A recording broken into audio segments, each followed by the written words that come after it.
Hello and welcome to Church Security 101, part of our emergency preparedness series at Horse Threat Mitigation Strategies. I'm Robert, and the purpose of this guide is to help you prepare for nearly any emergency or disaster and to keep you, your family, your business, your church, organization safe, secure, and operational through the tough times that we sometimes face. Most of us have at least considered being prepared for events, whether it means having an umbrella near the door for when it rains or having a well-stocked spare vehicle at an alternate location for a quick escape to a secure fortress on a foreboding mountain. Just kidding, right? Maybe not. This brief guide will help to point you in the right direction to prepare your church or place of worship for nearly every emergency. Church security is just one facet of being prepared for emergencies and disasters. Check out the rest of our videos at Blue Horse TMS. Keeping your family safe at home is difficult enough in these challenging times we live in, and it can be an even more difficult task when in an environment that is not under our control, such as a grocery store, a mall, a theater. Who goes to theaters anymore? Or even at church. Keeping your congregation safe can be equally as challenging. So many churches don't have the resources and personnel to put together a group dedicated to security. More than likely, a security committee will be opened up for volunteers, and any and all will be welcomed. Having willing members is a blessing. However, security is one of those functions whose success and ability is predicated on consistency and routine. There should be some sort of evaluative process applied to everyone who desires to be part of this function. As far as a biblical standpoint on security, Proverbs 21:31 says, "The horse is prepared against the day of battle, but safety is of the Lord." All right, let's dive in. All right, table of contents and subject matter that we're going to go over in Church Security 101. First, we'll go over WIN, W-I-N, what's important now. 3 important questions to ask: security functions, zones and perimeters, and what exactly are we looking for, what to do during arrivals, where do I stand, out of place people, critical moments, what to do during services, what to do during departure, and closing.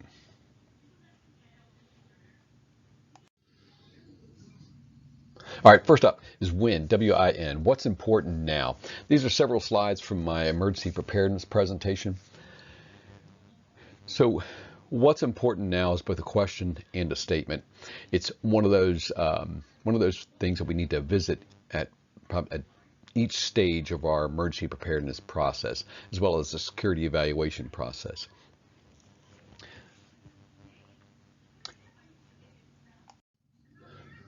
So it's a popular acronym for directing your preparedness efforts. What's important now?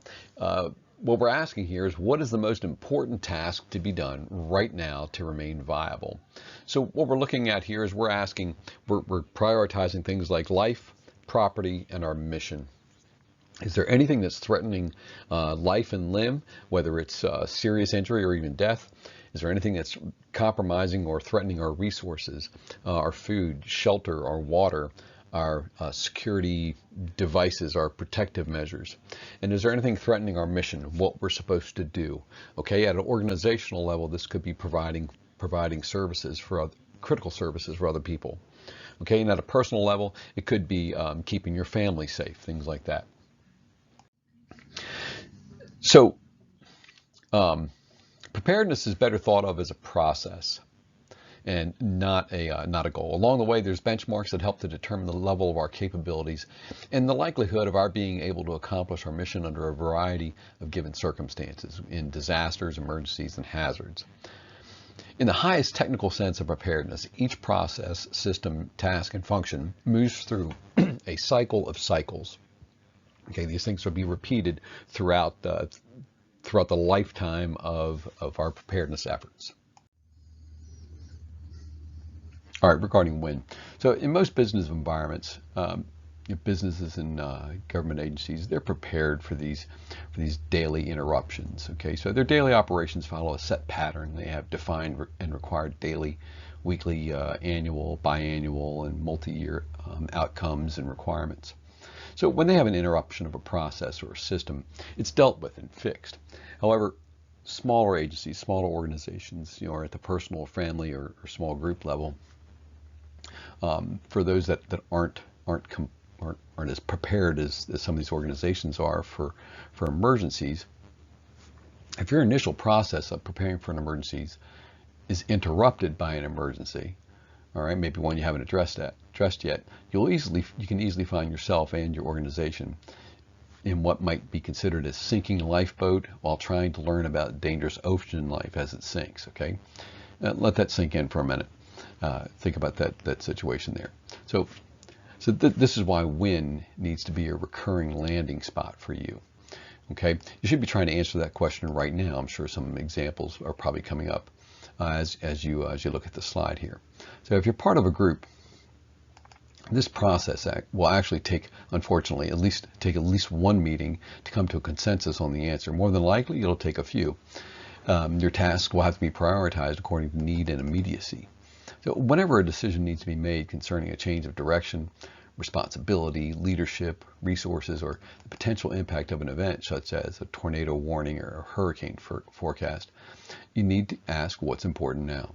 You may have several preparedness activities going, but the completion of one or the redirecting of resources from another may drastically improve your readiness or posture for the foreseen event. As pointed out on this slide, everyone that is preparing is behind the curve. Okay, think about how many people aren't preparing at all. Okay, and that should make you feel better. As you move along your preparedness journey, you'll find that when, or what's important now, will be a constant thought.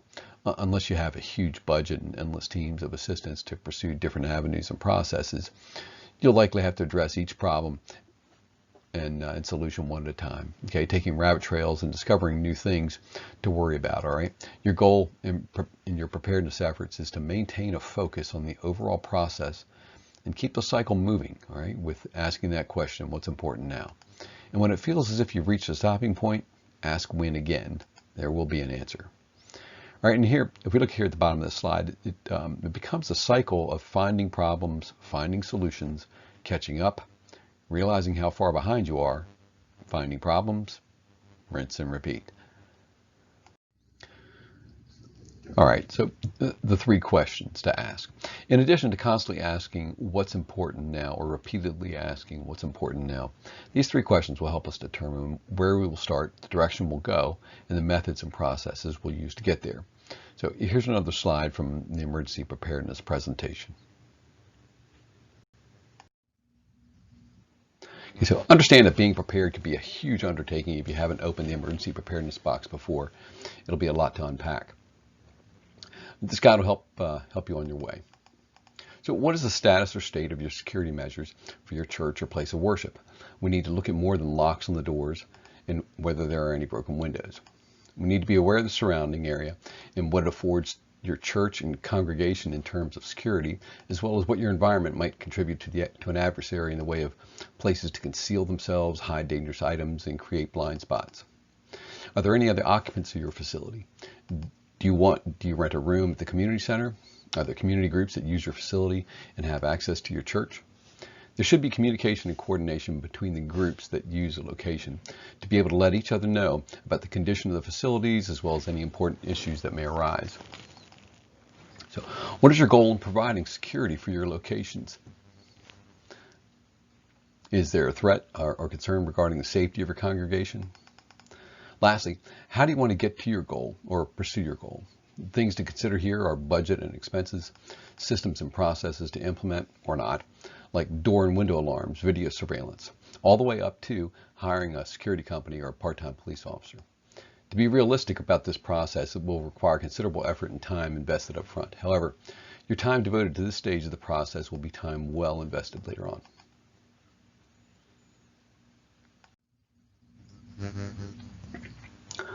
Security functions.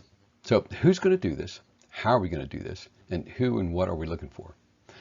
Your security team should be carefully chosen individuals that are both motivated, knowledgeable, preferably experienced, and demonstrate discretion as well as soft skills. Your organization may not have enough people to make up a full-time security team. It may be comprised of only the pastor and a few consistent members. Whoever it may be that serves in the security capacity, they need to be a trusted individual. Hard and soft skills can be taught, integrity cannot. How will you accomplish the task you determined previously? The capabilities of your security team will be largely dependent on their availability and proximity to your primary location. The larger surrounding environment will also dictate what you can accomplish and how you accomplish it. When assessing the next steps of the security function or team, we need to again ask what's important now. Pressing or immediate issues will dictate your next actions. If the security function of a church is being put into place due to a recent problem, whether it's the vandalism of local houses of worship or your location, or the presence of a known criminal element that threatens the church or its members, the next course of action will be evident. So who are the typical bad guys? From international to domestic terrorist groups, yes, they sometimes target houses of worship. Criminal organizations, however loosely or tightly organized. Hate groups, your average vandals, and the neighborhood crazy person or two. There's one group of people that is largely believed to be okay, and that's the membership of your organization. Not to label any religious organization nefarious as a whole, but congregations are made up of humans, and humans have human problems. The top of the list for offenders that might be part of the internal organization is parties to domestic arguments and violence. One half of the relationship might see the church as a refuge and a help, while the other sees the church as supportive of whatever wrong is construed to have been done. So many people intuitively know what suspicious activity looks like. They just haven't seen it on a regular basis. If something seems strange or out of the ordinary, it probably is. The security evaluation process. So we'll go over zones and perimeters, the outer perimeters and the exterior of the building, and the interior. So perimeters and zones are difficult to establish as a standard because they're dictated by the environment surrounding it. Defining concentric perimeters for your location helps to break down your surroundings into manageable chunks. One method involves labeling the area that immediately surrounds your building as perimeter 1, then moving outward using natural and man-made features as boundaries for each successive perimeter, out to what we would call perimeter X, or the maximum number of perimeters that you want to establish. And that would be determined by you and your team. The exterior of the building or location needs to be considered in most circumstances as the last barrier against threats and should be evaluated on its own merit and not as part of perimeter 1. The interior of the location, depending on the layout, can be further divided into logical sections, suited for the size of your team and the time it takes to evaluate. Zones are established for security team members to coordinate their efforts in managing the flow of people in and out of your location. These will also be determined by the specifics of your location. Using the perimeters, the earliest team members to arrive at the location should check the perimeters from the outside, that's perimeter X, and inward. Not accounting for speed limits, that outermost perimeter should take less time to evaluate than the inner ones. So what are we looking for? We're looking for any evidence or circumstances that lead us to believe that criminal activity is being planned, rehearsed, or conducted, and or the evidence suggests or indicates that behavior is directed towards injuring life, or is directed towards life or property in a general sense. Behavior and circumstances that police would consider suspicious. A person or persons sitting in or occupying a vehicle when they don't live in the area. On its face, sitting in your vehicle is not illegal, even if it's not your neighborhood. However, an occupied suspicious vehicle can and is often warranted further legal investigation by a police officer. Despite the current trend to challenge every action taken by law enforcement, it is extremely important to keep in mind that these type of investigations are for law enforcement only. Okay? Being a member of a security team for a local organization does not authorize you to conduct investigations into criminal activity. Your best role is that of an eyewitness. Document everything you see. Your chances of survival are greatly increased when you let those whose job it is do their job. And you can also retain the cloak of dissociation with the police involvement. A note worthy of mention: if the same vehicle, person, or persons are seen repeatedly, even in different locations around your location, your building, you should not hesitate in calling law enforcement. Also considered suspicious are evidence of lurking or surveilling. So indicators of heavy foot traffic or vehicle traffic, in a sign where most people don't walk. Signs of creating convenience or comfort, that is, maybe removing tree branches for viewing or placing branches or camouflage for concealment. Evidence of human habits, maybe cigarette butts or drinking containers or food wrappers. that are left in place that's not conducive to normal pedestrian traffic. So at the exterior level, we're looking on the building. We're looking for pry marks on the doors, on the windows, or other access points. We're looking for cut or removed screens, modification or manipulation of access controls, like covering the door latch with tape or unlocked window latches. So vandalism, removal, or modification of surveillance equipment is also indicators. So arrivals. So prior to any arrivals, security team members should conduct their perimeter checks, location exterior checks, and interior checks, access controls, security systems, surveillance, and alarms. And if available, at least one team member should be in the parking lot. Many offenders naturally gravitate to the common parking area, and this is where they have last thoughts, second thoughts, last minute equipment checks, rehearsals, drug use, gearing up, loading, etc.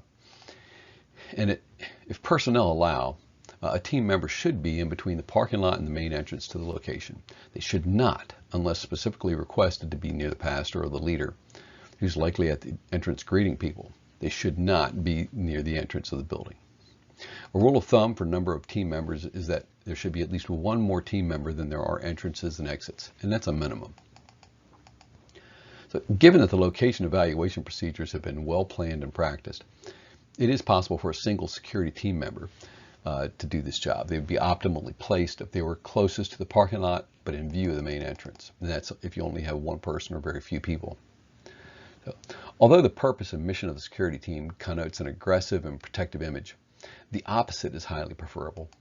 It should not be the role of the security team to be ushers for visitors. However, it may be the role of ushers to implement security procedures. So places of worship are open to the public, and all who attend are viewed as welcoming and friendly.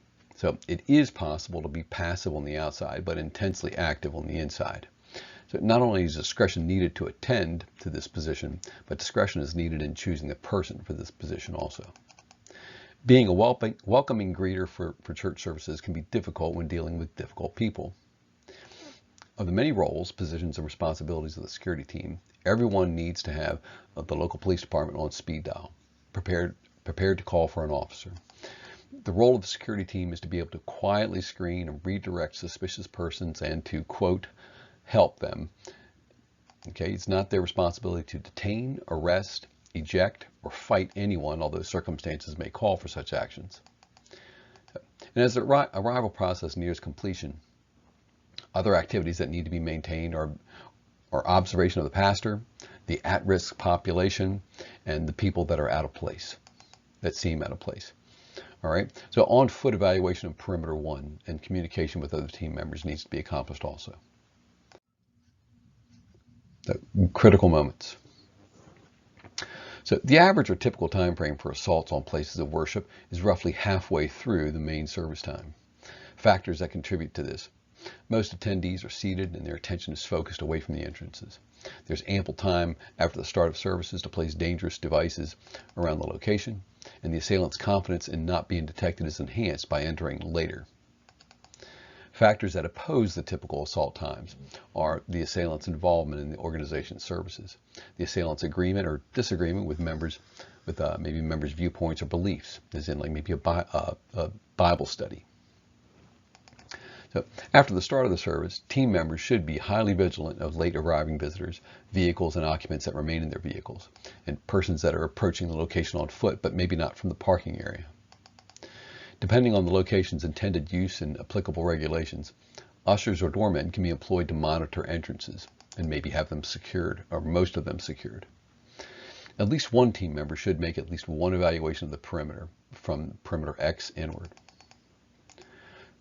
When attendees are leaving, one team member should remain just inside the main doors, and at least one should be between the parking lot and the main entrance. Maintain awareness of people returning from their vehicles and going to the pastor or the leader of the organization or re-entering the location. So departure. While attendees are in the process of leaving the parking lot, perimeter 2 should be under constant observation. Okay, positions to be attended are at the main entrance and between the parking lot and the main entrance. Be vigilant of the whereabouts of the pastor or the leader and at-risk persons, as well as those people who were deemed to be out of place or suspicious. Closing. So once everyone has left the location, the interior should be carefully checked for packages and belongings left behind. Entrances and exits should be checked for functionality, modification, and security. Surveillance equipment and alarm systems should be checked and activated. And you should communicate with the passenger and at-risk persons by phone, making sure that they arrived safely at home or their alternate location. And also communicate with other team members for status checks and document any issues and secure the location.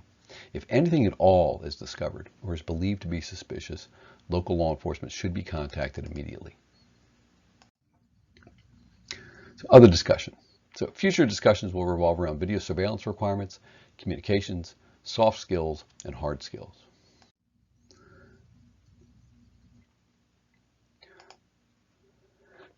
So, who am I and why should you continue to watch? I'm a retired police patrol officer, supervisor, instructor, and commander with more than 28 years of police patrol experience. Not behind a desk, not a 7-ish to whenever I want to leave workday. This was rotating shifts, midnights, overtime, part-time, missing birthdays, working Christmas, ride-alongs on our anniversary. Patrol officers will know what that's all about, and all that jazz. So, working on 9/11 and spending the next 19 years trying to help prevent anything like that from happening again through intense training all over the country and then teaching others. As my department's Homeland Security Unit Supervisor, created and delivered in-depth training for officers to take to the streets. I challenged my superiors and my peers to take emergency preparedness seriously, and to some degree they did. After retiring, my experience guarded me a position as an analyst for the U.S. Senate's Office of Emergency Preparedness, where I designed safety instructional material to deliver to over 600 congressional members and staff, including respiratory protection, emergency action plans, and response to active threats in the nation's most at-risk city and for one of its most threatened populations. Later, working as an exercise preparedness coordinator for FEMA, serving the executive branch and the interagency, I was involved in coordinating over 60 agencies and more than 500 participants for both national level and global level continuity exercises.